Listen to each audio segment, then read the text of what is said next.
The Veth Station administrative complex had the particular quality of structures that had been damaged quickly rather than thoroughly. Walls still standing that shouldn't be.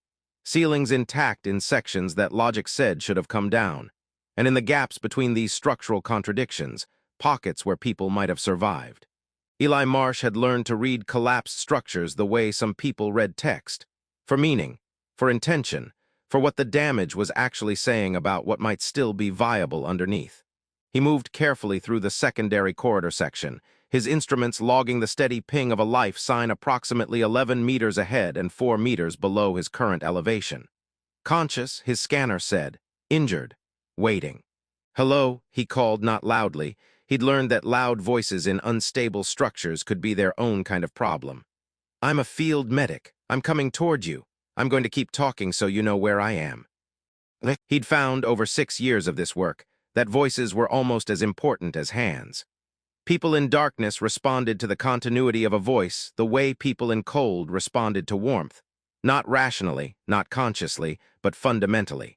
Something in the human nervous system, and apparently in the Velrathi nervous system as well, settled when there was a voice to track. He worked through the debris methodically. Not quickly. Quickly was how you triggered secondary collapses. Quickly was how you hurt yourself, and then became the person who needed rescuing instead of the person doing it. Methodically, moving each piece with attention to what it was supporting, what would shift when it was removed, what the space would look like after. The emergency lighting in this section had dimmed to minimal, the backup systems running long enough to keep a faint red-orange glow at floor level, enough to see by if you knew how to read low-light conditions. He rounded a partially standing wall section and found her. Velrathi, he recognized the species immediately from years of working in this region of space. A woman, in armor that had taken significant damage along the left side. Cracked plating, one shoulder piece entirely sheared away, the exposed underlayer dark with the particular discoloration that meant blood had dried and then dried again. She was sitting with her back against a stable section of wall, her legs extended in front of her, her breathing the controlled kind.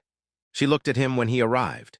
It was the look people gave emergency workers when they'd been waiting alone in the dark and weren't entirely certain whether what they were seeing was real. Assessment, sharp and immediate, checking whether what had arrived was actually help.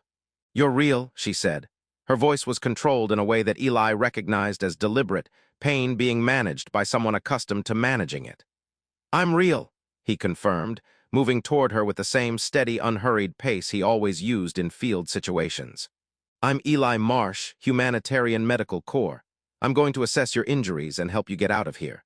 He set his kit down beside her and opened it. How long have you been here?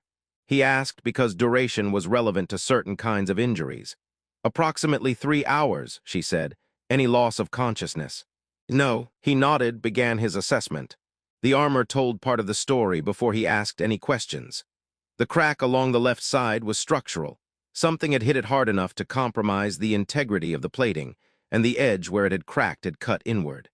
That meant lacerations beneath, probably deep ones given the force that would have been required to crack Velrathi military-grade armor. I need to access the injury on your left side, Eli said. I can see the armor's compromised there. Can you help me release the main clasp, or would it be easier if I cut the strap to get the plating off? The secondary release is here. She indicated a point near her lower left side with the careful movement of someone who had cataloged exactly which movements hurt and was avoiding them. He found the release, worked it carefully, and began the process of removing what remained of the damaged plating. He kept up the same quiet narration he always maintained, not filling silence for its own sake, but because in his experience, people managed pain better when they knew what was coming. I'm going to pull this section away now. It'll take some pressure to get it loose. Tell me if you need me to stop. The plating came free. Underneath it, the damage was significant but survivable. Lacerations along the ribs and lower left torso, the kind of wound pattern that armor edges produced when they folded inward under force. Okay, Eli said, more to himself than to her, reading what he was looking at. These are going to need cleaning and closure. I'm also going to need to check the ribs. The bruising pattern suggests possible fractures, which matters for how we approach moving you. Do what is necessary, she said. He did. He cleaned the wounds with the methodical care that good field medicine required, not rushed, not casual, but precise. He explained each step before he did it. When she made a small sound that wasn't quite anything and pulled slightly away from the pressure of his work on a particular section, he said, "I'm sorry," and adjusted his angle. Not an elaborate apology, not a performance of contrition. Just the automatic acknowledgement that hurting someone while helping them is still worth noting. That pain exists even when it's the unavoidable cost of necessary work.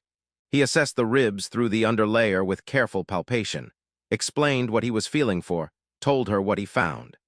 Two probable fractures, neither suggesting internal complication, both consistent with the armor taking the impact and redistributing force rather than stopping it entirely.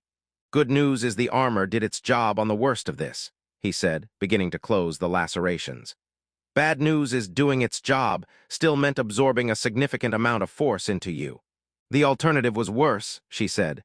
Usually is, Eli agreed. She watched him work. He didn't know she was watching him. That is, he knew she was conscious and he was directly in front of her and she had eyes.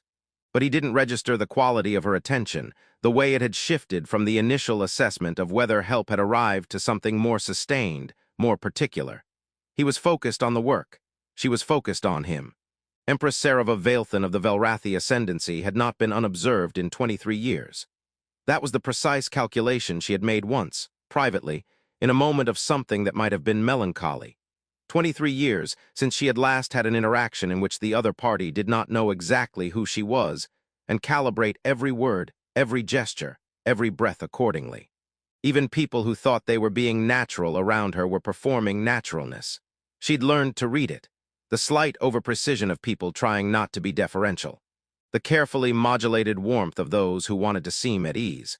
The way every sentence was constructed with awareness of her rank, even when people were trying to pretend they'd forgotten it. This human had not forgotten her rank. He simply did not know it existed. She had lost her escort in the initial collapse, 4 guards, all of them now logged somewhere in the casualty reports she had not yet seen. Her communications were down. The armor that identified her rank and affiliation through its insignia had been damaged to the point that the identifiers were no longer readable. She was, for the first time in over 2 decades, nobody. Or rather, she was an injured person in a collapsed building, and that was the entirety of what she was to the man kneeling beside her with careful hands and a calm voice. He'd apologized when he caused her pain, not with the ritual formulations that court protocol required for any discomfort caused to the Empress, not with the elaborate, careful language that turned apology into ceremony. Just, "I'm sorry," and an adjustment of his hands. She had not been apologized to like that. Simply, directly, as if she were a person whose pain was worth noting rather than a figure whose inconvenience required formal acknowledgement, since she could not remember when. He explained what he was doing before he did it, not because protocol required obtaining imperial permission, but because in his experience, people managed better when they understood what was happening to their bodies. He talked to her the way she had sometimes observed people talk to each other in informal settings.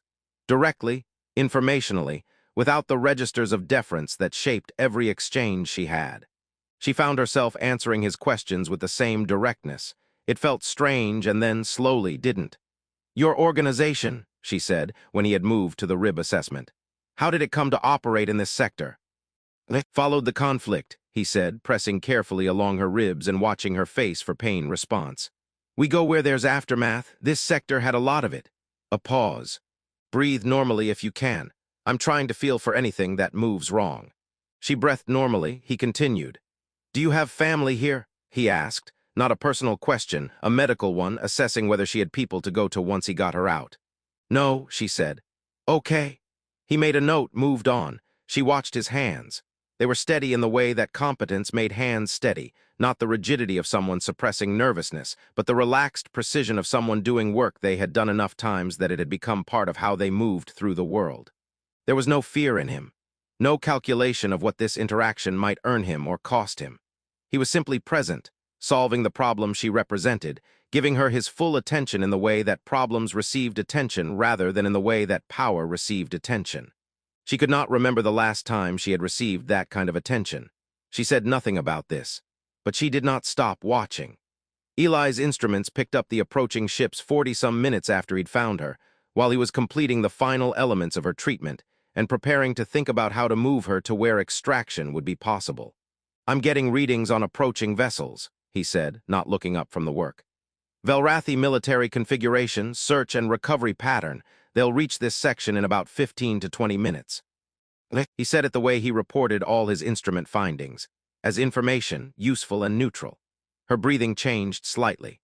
The controlled quality of it had been present since he'd arrived, and now it did something different. A small release, a fraction of relaxation, the way bodies responded when they had been holding themselves together, and something external confirmed that holding together was almost no longer necessary. He read it as relief that rescue was close. He'd seen that response many times.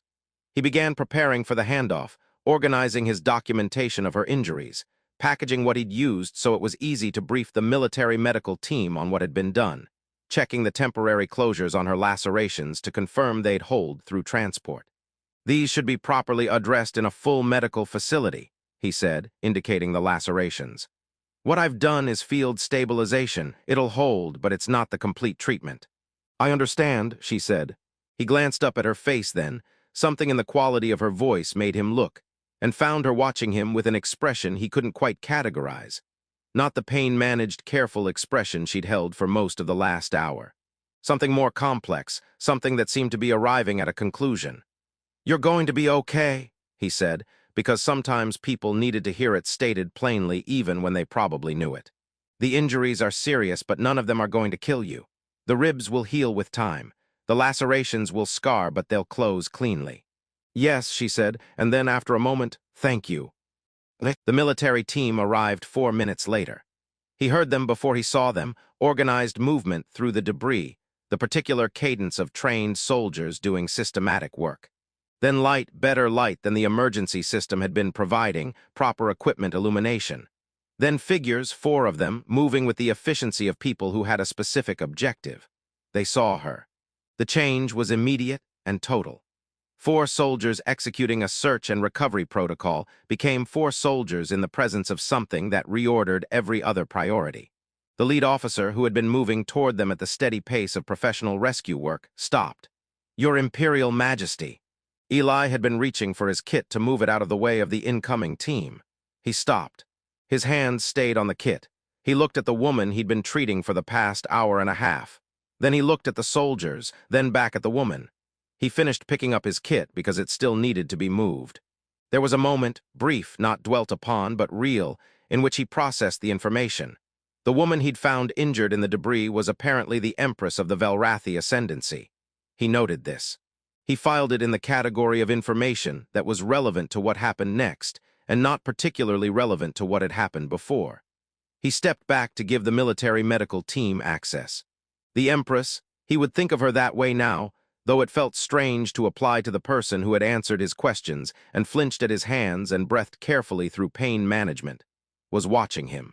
He became aware of this as the military team conducted its own rapid assessment of her injuries, as the lead officer communicated rapidly with someone off-site, as the organized, efficient machinery of Imperial recovery began to operate around her. She was watching him do the thing he was doing, which was standing at a professional remove, preparing his documentation, staying available for briefing but otherwise not in the way. She spoke clearly enough for him to hear through the activity around her. Eli Marsh, Humanitarian Medical Corps. His name, his organization, his introduction returned to him. He looked at her. Your organization will receive full Velrathi Imperial support in its operations in this sector. The military officers around her processed this statement with the immediate attention that Imperial declarations received. Eli processed it differently. He understood that she was offering something significant, that full Imperial support in this context meant resources and access that his organization had spent years trying to obtain through normal channels. He understood that this was gratitude translated into the language of power. That'll help a lot of people, he said. Thank you. He meant it simply. He didn't perform the appropriate acknowledgement of Imperial favor, didn't understand quite what the full weight of the declaration was, received it as he had received her answers to his medical questions, as useful information, applicable to work that needed doing. She watched him receive it. Something in her expression did something small and unannounced, something the military officers around her were not calibrated to notice because they were focused on her status and her injuries and the logistics of transport. He didn't see it either. He was writing up his field notes.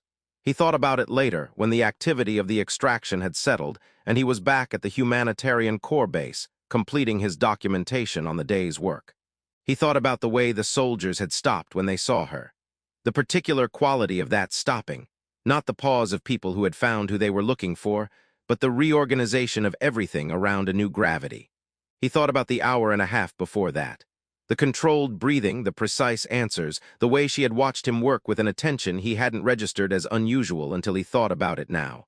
He thought about, "I'm sorry." The adjustment of his hands. He wondered, not for the first time in his career, about what it was like to be the person whom everyone around them was always calibrating for.